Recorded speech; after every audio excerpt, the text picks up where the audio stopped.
Richard at Lucy, proud na proud kay Juliana.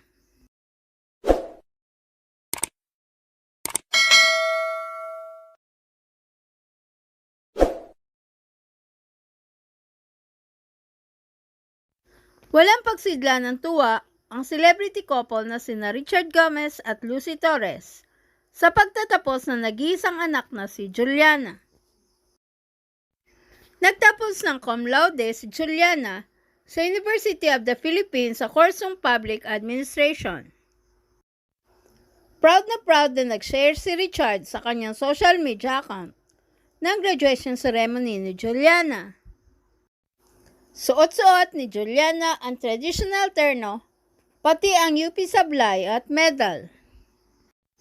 Emotional na sinabi ni Richard na sobrang naalala pa niya ang unang araw ni Juliana sa paaralan nang hinatid niya ito na nakasuot ng puting t-shirt at pantalon at rubber shoes. Ayon pa kay Richard, naluluha silang mag-asawa sa narating ni Juliana ngayon.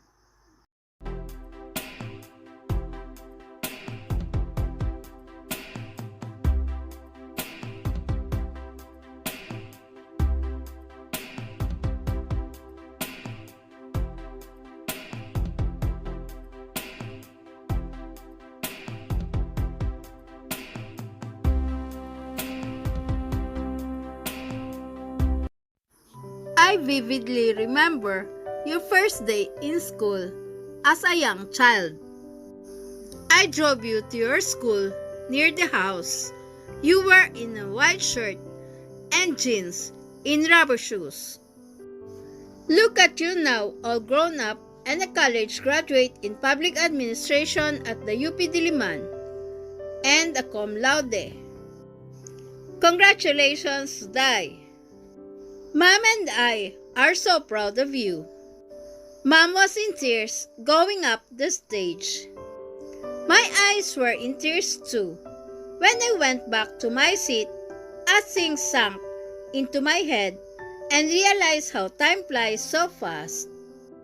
Go on and make things better and beautiful. Please subscribe and hit the notification bell para ma-update kayo sa sunod na showbiz news.